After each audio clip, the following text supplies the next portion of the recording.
असला पाहिजे रात्रभर ह्याची आम्हाला काळजी होती आणि आम्ही पोलिसांना रिक्वेस्ट केली की तिच्या संरक्षणासाठी PI पण एक द्या.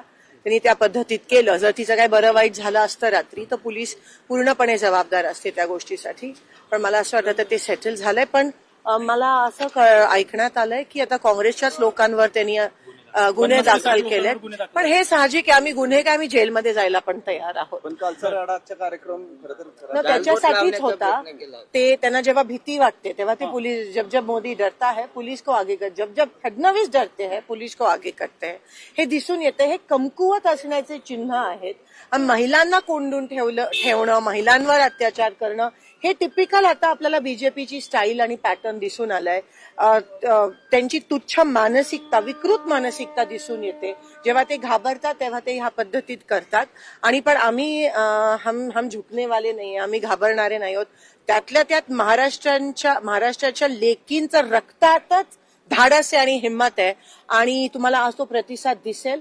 म्हणून जर दुसरी क्रांती जर घडत असेल देशात, पहिली जंतर मंतरला घडली, दुसरी क्रांती महाराष्ट्रात लेकींच्या माध्यमातून तुम्हाला लवकरच होणार. पैसे देऊन मुलं आणली जातात. आजचं स्टेज फक्त मुलींसाठी, आजचं स्टेज फक्त मुलींसाठी. सोशल मीडियावर मेसेज व्हायरल होत आहेत की पैसे देऊन आणले जात आहेत विद्यार्थ्यांना. ते कसं बघा, तो नेगेटिव्ह प्रचार बीजेपी करते आणि त्याबद्दल ते माहेर आहेत हे सगळ्यांना माहिती आहे आणि तेच ते करतात. आता ते एक्सपोज एवढ्या मोठ्या प्रमाणात झालेत आपल्या देशात. जे काही 20 जुलैला घडलं जंतर मंतरमध्ये की या जेनझीनी या देशाची लोकशाही जिवंत आहे ह्याच्यात आपला विश्वास परत त्या ठिकाणी उमटवला, दाखवला. आणि म्हणून हे बीजेपीचं कट कारस्थान आहे. हे चुकीचं पूर्णपणे. देवेंद्र फडणवीस जी जे ह्या राज्याचे गृहमंत्री आहेत अकार्यक्षम ठरले आहेत. त्यांच्या पायाखालची जमीन सरकायला लागली आणि म्हणून हे सगळे हा चुकीच्या पद्धती वापरत आहेत. हुकुमशाही कार्यक्रम आयोजित केला एका बाजूला राहुल गांधींचा कार्यक्रम, त्याच वेळेला मी त्याची माहिती घेते. पण काँग्रेस पक्षाने ठरवलंय की वंदे मातरम हे आधीपासून जे दोनच त्याचे जे हे आहेत कडवे आहेत तेच गायले जातील.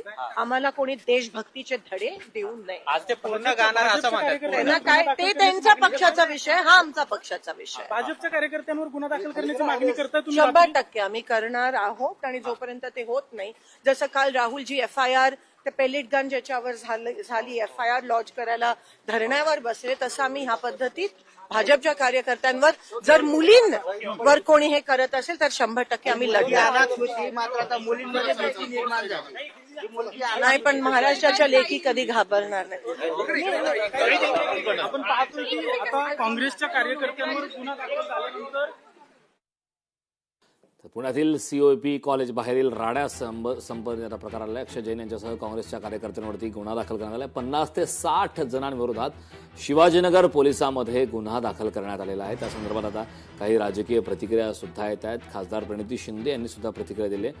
पुण्यातील COP कॉलेजच्या बाहेरील राडा प्रकरणी अक्षय जैन यांच्यासह काँग्रेसच्या कार्यकर्त्यांवरती गुन्हा दाखल करण्यात आलाय.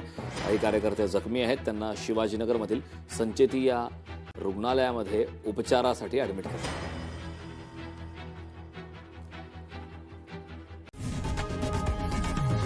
लोकशाही मराठी ऐका, पहा, जागरूक रहा.